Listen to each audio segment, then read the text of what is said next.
Good afternoon, and thank you all for coming, especially our outside visitors. Welcome to the League. I know I've seen many of you here, and I will see you probably here tomorrow night because we run Club 1111. That provides a social outlet for people with disabilities that they might not otherwise have a chance to do. The second Saturday every month, so tomorrow night, but tomorrow's sold out, so don't come tomorrow if you haven't gotten your tickets. But I run the League for People with Disabilities the last 17 years. We've been around for 98 years, and we provide programs to people with all types of disabilities, like those individuals you saw there. I don't know if we had anybody as talented as the young man who composed on the piano, but we run medical day programs, day rehabilitation programs. We have a wellness center and a pool here, the gym and a pool. We have a program for people with multiple sclerosis, like the last person that we just saw, helping people get jobs. But I'm here today to moderate this group, and really I'm hoping that we can have a good discussion about what we just saw and what touched you in each. There's so much in there, so what touched each of you? So let me kick this off. Let me first say, for those who need it, I'm about 6 feet tall, white man, wearing a blue clothing, shirt and pants. So let's start. Let me start with Janice Jackson to first talk. Let's get a little bit more background. What is WEAN and what does WEAN do? Good afternoon, everyone. Good afternoon. Wasn't that powerful? Yeah. Weren't those series powerful? Yeah. And it's just an honor to be asked to be a part. Good. My mic's not on? Your mic, it's two different things. Oh, okay. To be a part of the series and to just be a part of the discussion. Again, my name is Janice Jackson. I am the director of Women Embracing Abilities Now, which is a nonprofit organization that mentors women and young ladies with disabilities. I'm an African American woman. I have on a black dress, a black hat, animal print earrings, an animal print on the side of my hat. But yes, this has been an eye-opening experience for me. I've been in the disability community 40 years, and I've never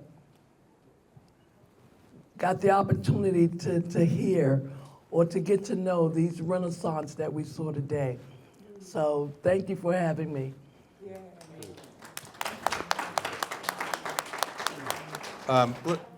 Just give you a little bit more background about Candace Gray. You want to tell us about your organization and what you all do? Sure. Hello, everyone. It's so good to see you all today. My name is Candace Gray. I am a black woman. I have on a green top and a black and white plaid skirt. I am a director of education and outreach with the Maryland Commission on Civil Rights. So the Maryland Commission on Civil Rights is the agency that enforces discrimination laws, Title 19 and Title 20 laws. So it is illegal to discriminate against individuals in specific protected classes in employment, housing, public accommodations, health services, state contracts, and commercial property leasing. The unit that I supervise is the Education and Outreach Unit, so we ensure that we provide training, seminars, symposiums, workshops to every individual in the state of Maryland to increase awareness of civil rights laws and issues. And it's exciting to be here because we actually have facilitated trainings here at the League for Disabilities as well. So it's great to be here again. Thank you so much. Thank you, Candace. And Bong Del Rosario, I'm going to have to talk, but I know he's mostly known for being a former employee of the League, but let's talk about what you're here representing. How you guys doing? I'm Bong Del Rosario again. I'm with the Maryland Department of Disabilities. I serve as the Director of Transportation Policy for the Department of Disabilities. Our department is really the only department in the United States that deals with legislation as far as cross disabilities are concerned, and that is directly underneath the governor's office. So anything disability related, no matter what the disability is, our department would really handle that as far as legislation and bills and laws are concerned. We also house 3 other departments, the telecommunications department, like relay services, and also our assistive technology department, such as being able to get adaptive equipment for driving, even loans for adaptive vehicles as well. Thank you, Bong. And Bong, you want to describe yourself? So I'm sorry, I am a Filipino male with a short haircut. I wear glasses, black framed, and I am in a power wheelchair. Thank you. So let me go back to my original question, which was what struck you the most? I know Janice said she didn't even know those stories, which were 3 amazing stories, and there's a couple more online when you get a chance to see those. But what particularly stood out to any of you? Go ahead, Bob. Well, for me, it was Tia, the one that had the baby. Her diagnosis was arthrogryposis, and actually I have arthrogryposis as well. So watching her take care of her children and just fighting for her rights and their rights brought back a lot of memories for me when I had my son 26 years ago. So that really touched me, and it was really cool to see someone else with arthrogryposis go through the same struggles that I had went through when my son was born. And were there people who would said to you that you can't be a father because how are you going to do that? So to be honest with you, I think because of her, a lot of things had changed, which I'm very grateful for. When I was raising my son, of course, there were people that was like, well, you can't pick him up, you can't feed him, you can't change him. Obviously I proved all of them wrong, but it wasn't as, the legal system did not have to get involved in it like they did back in the day when she was giving birth, which again, I'm very thankful for her and others after her to help pave the way. All right. Awesome answer. All right, so go ahead. Yes, what stood out to me was Brad Lomax's story, the individual that was a part of the Black Panther Party. It stood out to me because Brad Lomax had multiple sclerosis, and he fought for individuals with disabilities to live in communities and have equal rights as other individuals to, live in their own community as opposed to being institutionalized, because that's what society said at one point in time, that individuals with disabilities should be institutionalized. But I connect with that because my late grandmother had multiple sclerosis and she was blind. And that was my best friend. Grandma was my best friend. But Grandma was able to have rights that helped her with her housing. She lived around the corner from me. I would walk to her house every day. And we were both able to live in the same neighborhood and have the same access. So that stood out to me because I just could not imagine if my grandmother with multiple sclerosis didn't have access as I did, even though, she had a disability and I may not have had a visible disability. But that story really stood out to me because it's very important. Even my 30-year-old sister currently has multiple sclerosis. She's 30 with 3 kids, and she's a medical assistant and able to work, and again, just to be provided with equitable resources so that she is not discriminated against because of a disability. So Brad Lomax's story really connected with me because of my family and what we have experienced. Thank you. Awesome. Thank you, Candace. Janice, can you hold it? Yes. Well, where do I start? As I told David, when I watched these 3 episodes, I had such a spectrum of emotions. I was in my house, and I tell you, I cried, I was angry, I felt so misinformed, and just so many emotions. And I think the emotions came from, even though their stories were in the 1800s and the 60s and 70s, we experience some of the same things today. Even with the Americans with Disabilities Act, we still have the fight and struggle. The ADA gave us leverage, and we've come a long way. But the attitudinal barriers, which we saw in each one of these episodes, we are still experiencing. The same attitudes, the same I can't, you can't. And that's what made me really sad, because the movement, the independent living movement, I never knew about Mr. Lomax. And I am heavily involved in the independent living community. I actually am the president of one of the independent centers living in in Maryland. Never knew of this man who paved the way, not only for our community before, but for African Americans. And to see the struggle then and to still see the struggle that a lot of us still face, it really hurts my heart. But as we saw these fighters, these courageous people who are renegades, they chose to put their life aside for the lives of others. And I tell you, I just, like I said, had so many mixed emotions when I watched these series. I would like to add on to that too. Thank you so much for sharing, Miss Janice. Can I call you Miss Janice? Sure you can. All right. I'm everybody's auntie, like you said. So I just wanted to build on that briefly. Just having equitable resources regarding housing for individuals with disability is so important.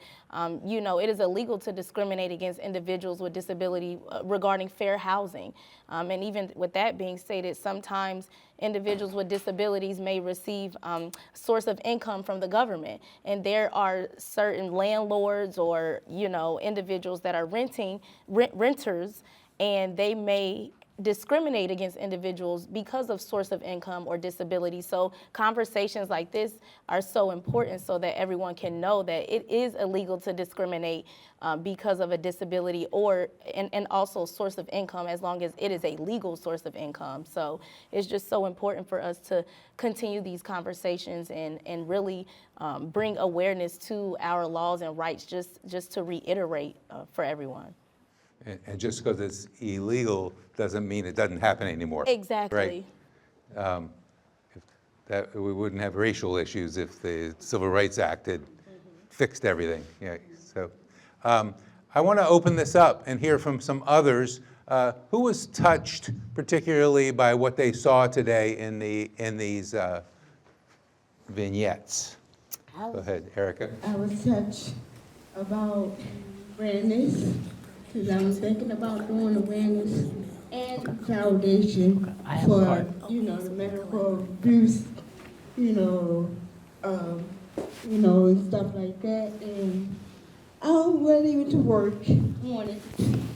One day, I might be out in the community real soon and competing with the Mrs. Wheelchair Maryland. There you go. We'll be voting for you. Yeah.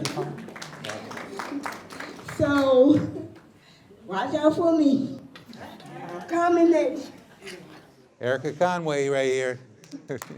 when you see her ballot show up. Others who would like to say something about what they saw today. Here we go. Young man in red. Let me hold it for you. Go ahead. Got it? My name is Michael Smith. Got to talk to the end of it, right there. My name is Michael Smith, and I love showing everybody about everybody that I love, every previous kid that we see or do on the World Talk show, and we like to do one thing about this show. Well, we were. He's talking about what he likes to do on a laptop. Gotcha. What did you want to say about today, the screening today about the Renegades, the 3 people that we learned about today, about Celestine, about Lomax, and what did you want to learn about Thomas Wiggins? What did you want to learn? Talk about that. Yes, we wanted to say about the screen that we saw today, everybody, about, What did you think of it? and that wasn't too bad at all. That wasn't too bad at all. Thank you. So you enjoyed it? Yes. Good, very good. Other comments?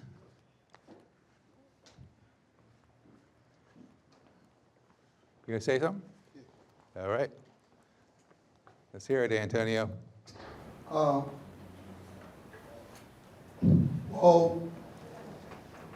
I work on my champagne art, my champagne art today. So I'm gonna probably not take the shit to shut it. I'm gonna take my all the doctor, lawyer,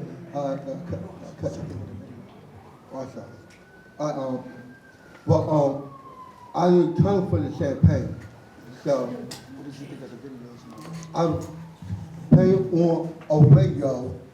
On radio is like that. That is the Baltimore County Pleasant City.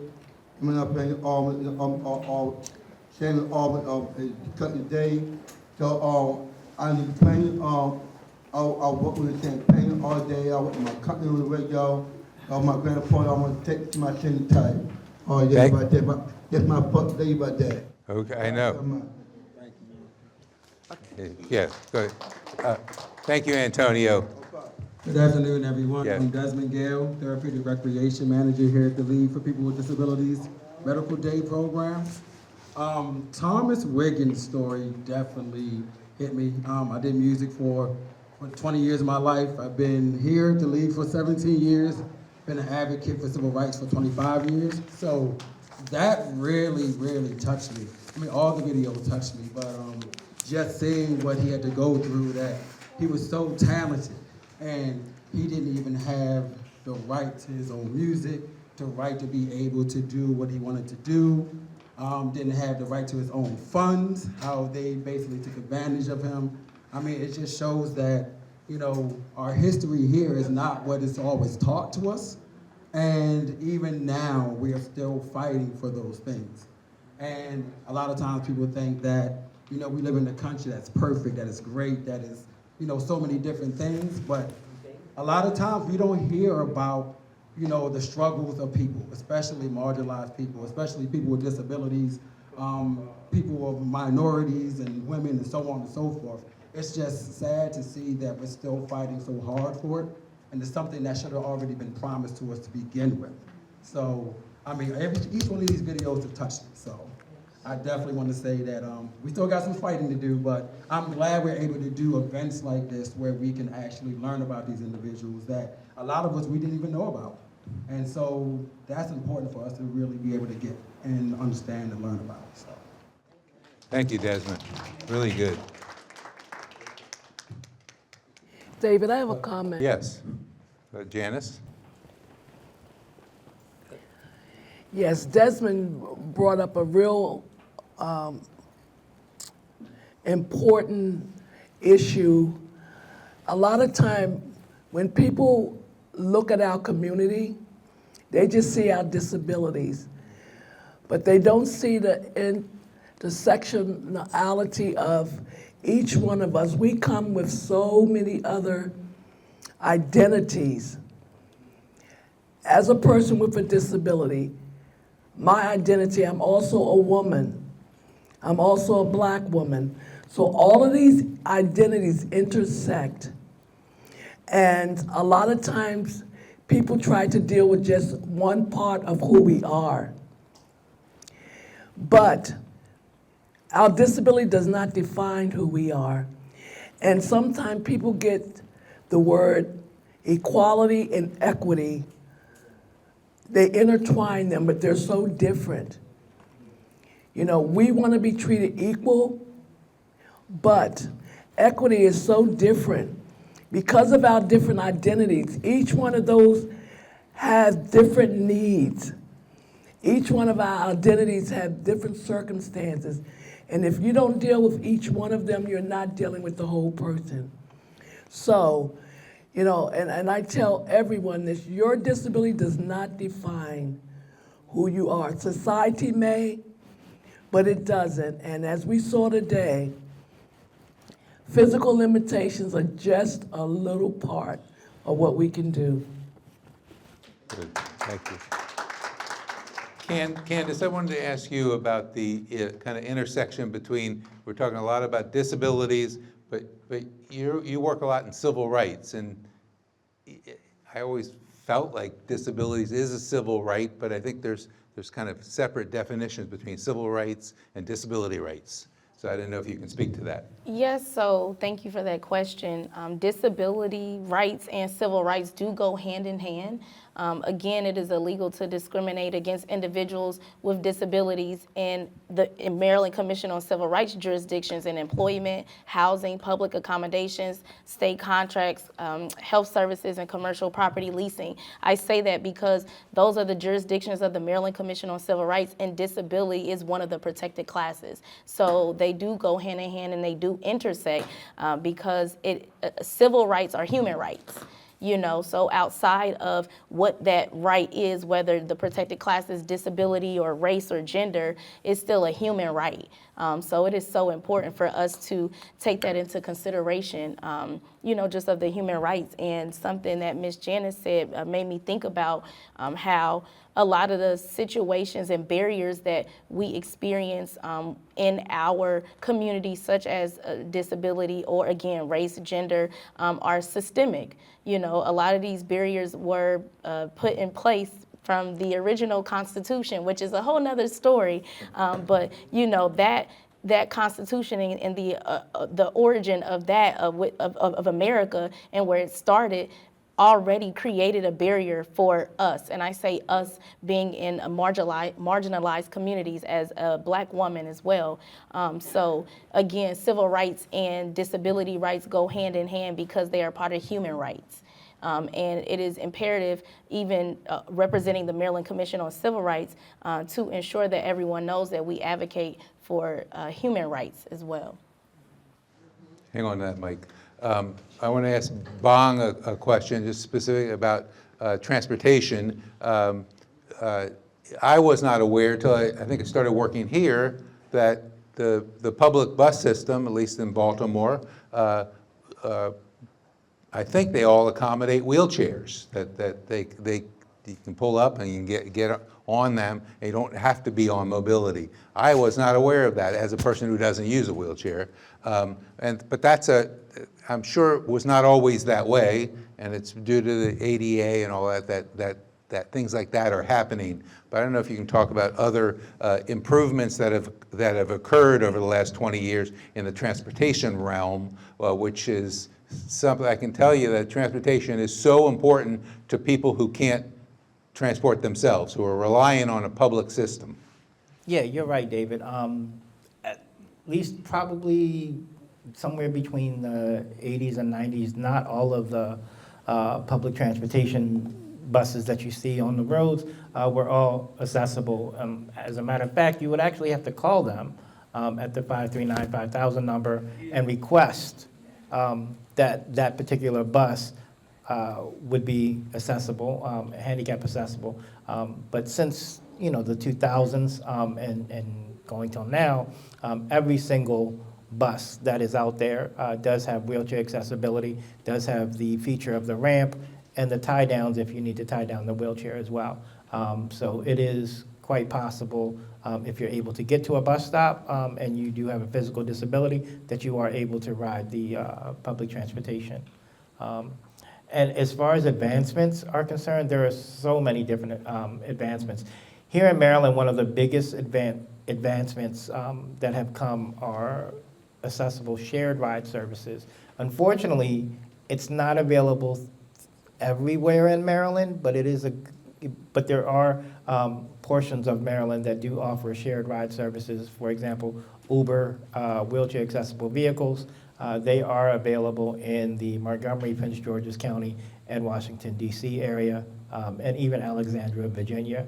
So hopefully, through legislation within the next couple of years or so, we can get that into the Baltimore metro area, the Howard County area, and the other surrounding counties like Frederick County, Garrett County, Allegheny. Any comments from the audience? Chandra? Alrighty, I have a question.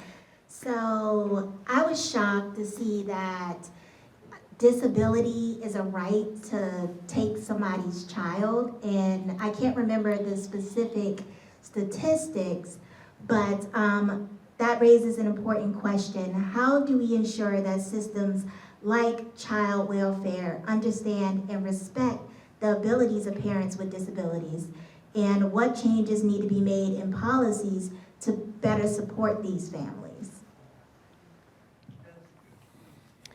That's a good question. I'll answer that question to the best of my ability because child welfare is not under the jurisdiction of the Maryland Commission on Civil Rights. However, we do collaborate with partnering agencies a lot to bring awareness to situations such as what you're saying.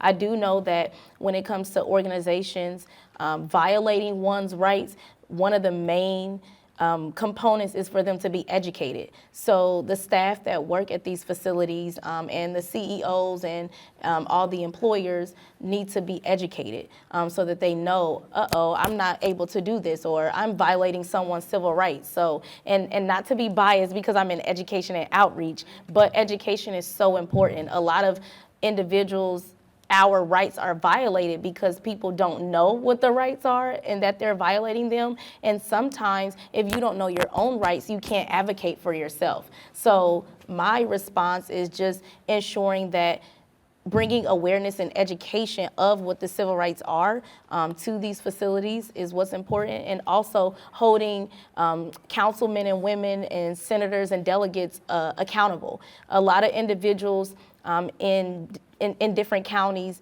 have complaints or experience discrimination, but they aren't holding the individuals in their governments accountable. So you have to advocate for yourself and research on your own. A lot of times people are waiting for the answer. They're waiting for the door to be open, but sometimes you have to open that door. We've all seen this video today, so are we going to be quiet or are we going to take action? You know, are we going to spread the news and share the word, you know, when we have family members visit or when we're out in public places? So it's important for us to research, find the education and share it, and then also hold our government officials accountable. And it's not easy, you know, legislation doesn't change immediately, but it is possible.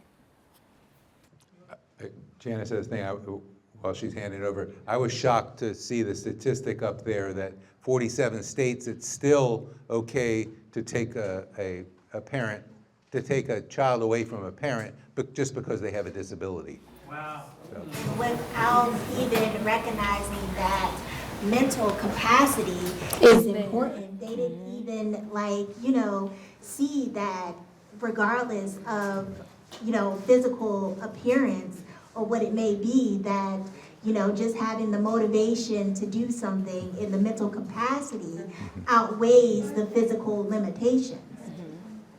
And unfortunately, a lot of our systems are broke. A lot of our systems, and as the series showed, they're systemic. They've been around, and to make a change is so hard. I mean, we see that with the Americans with Disabilities Act. It's been over 30 years, and we are fighting, I mean, really fighting. Not only transportation, housing, employment, everything is a struggle. They had a struggle back there, we have a struggle here, and the fight is real. And, I don't want to get started, but, our ADA is our civil rights bill. But as we know, you can put a bill into place, but to implement those bills is so hard. Just like attitudes.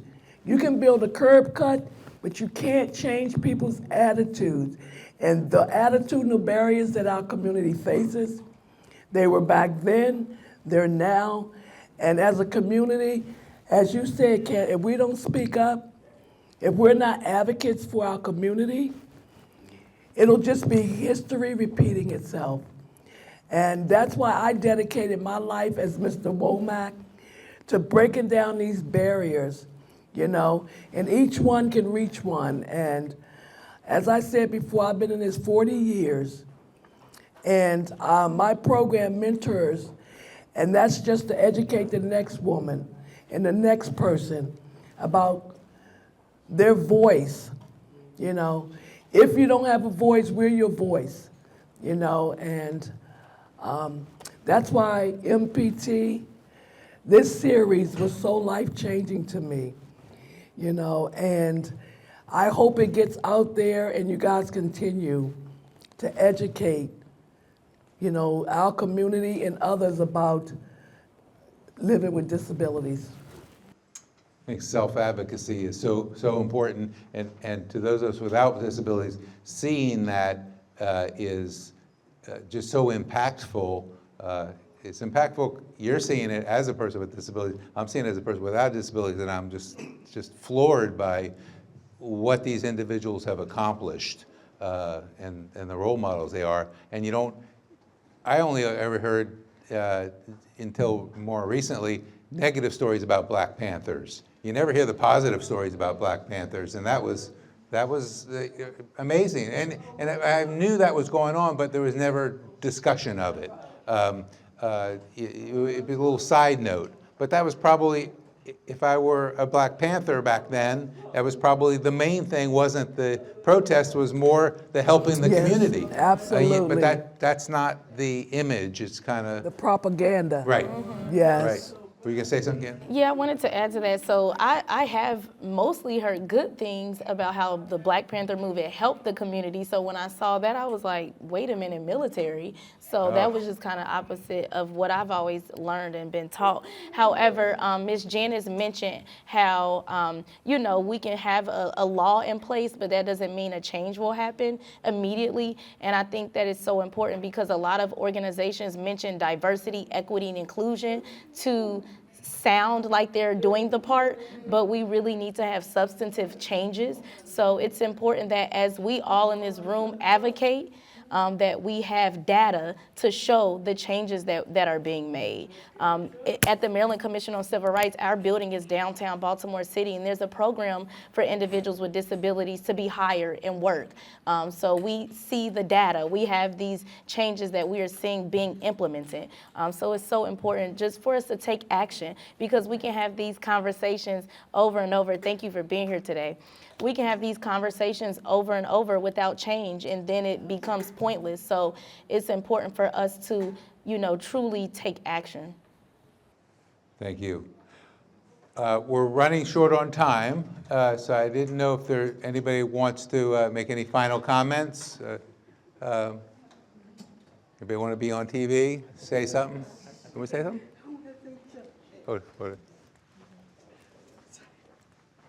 Go ahead, speak right into it. I was just wondering, I guess, for your kind of general perspectives on representation within media and how important, I guess, like the storytelling aspect kind of mirrors the policy aspect for disability inclusion, because at least for me, I think it wasn't until college that I had to actively seek out disability history, and still a lot of it, I think, was with the perspective of showing exceptional stories and trying to humanize by saying okay, people with disabilities can also be amazing artists, and they can be, really valuable in the sense of a monetary part of society, but then missing out on stories of just actual lives and that kind of humanizing aspect. I think, at least for Maryland Public TV, not having to seek out these stories was really great, and having it right in my inbox, but still not knowing, I guess, where to access those stories that are directed by the community. That was a little all over the place.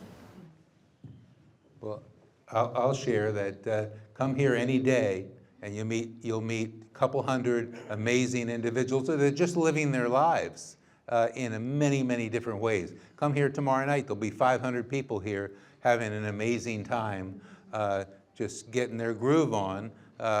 because it's just not the same going to a nightclub and being in the minority and people looking at you. You're in a wheelchair and you're in a nightclub, or you've got Parkinson's and you're moving around unusually. That look at that person over here. There's no judgment. Everybody's, including myself, everybody's got something wrong with them. But they're all having it here for one purpose: have a good time and socialize and meet other people. But anytime in the daytime here, through Medical Day, or people having jobs, trying to get jobs, we've got stories for you. Go ahead. Thank you for the presentation, first of all. You've educated and empowered us. What would you suggest that we could do to educate and empower people we know out in the community?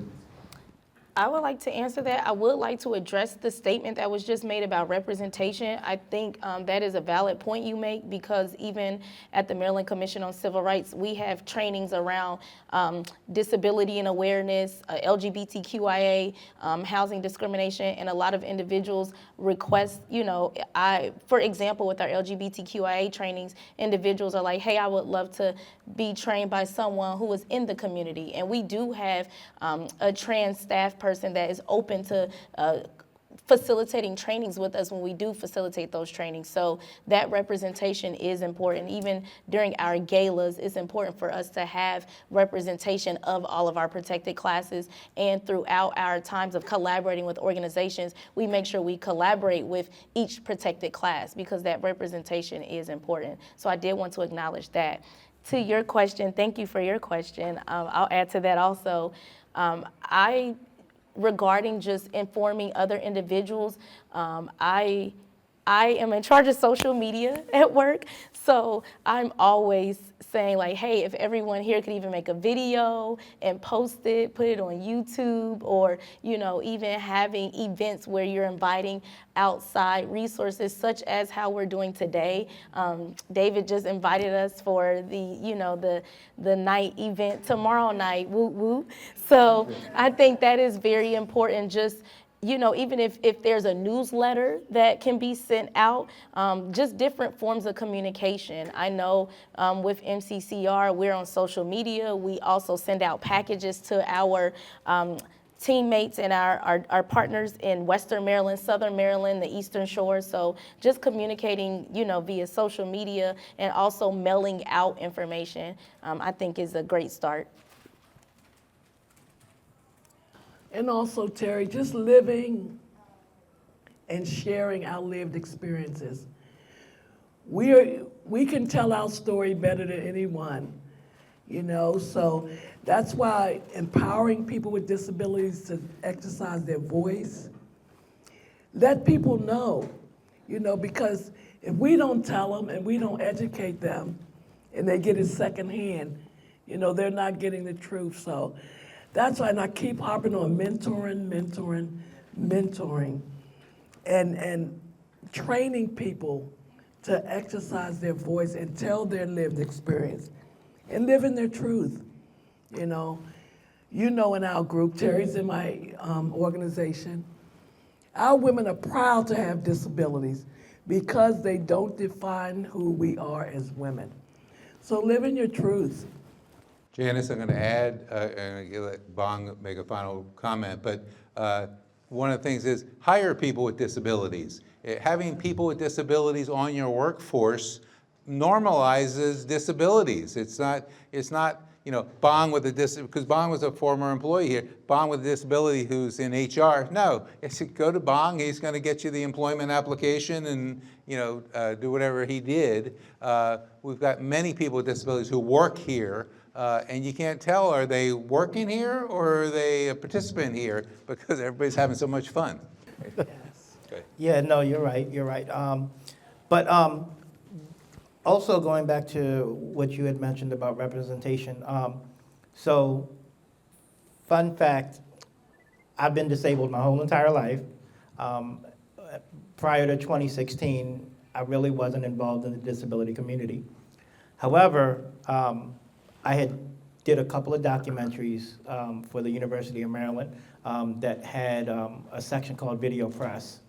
And it started in the early 90s. And one of the documentaries that I did, all of the documentaries that I've done actually have aired on MPT. But one of the documentaries that I did, it followed me from elementary school all the way up through high school. Now, again, at this time, I'm not a part of the disability community, but I am disabled. So after that was done, it got nationwide recognition, world recognition, and just to know that that documentary, touched so many people's lives, and actually, it's a part of the college and university's occupational and physical therapy curriculum now throughout the country. So just to know that I had that type of impact to people in general, to help educate people in general about people with disabilities was mind-blowing to me when I finally got into the disability community and I started working in the disability communities. So back then, I didn't even think about that. Just doing everyday normal things is definitely representation, that you don't even think about. That's a great way to close out. Thank you, Bong. So MPT, I don't know if you have to pay a Screen Actors Guild, but he's one of our actors here. He was waiting until the end there to slip that in. But I want to thank everybody who came today. I thought it was an interesting discussion. Congratulations to MPT for doing this Renegades, because it's been fantastic. And please watch the two that you didn't see today. I can't recall what they were, but they're on mpt.org probably. So thank you all.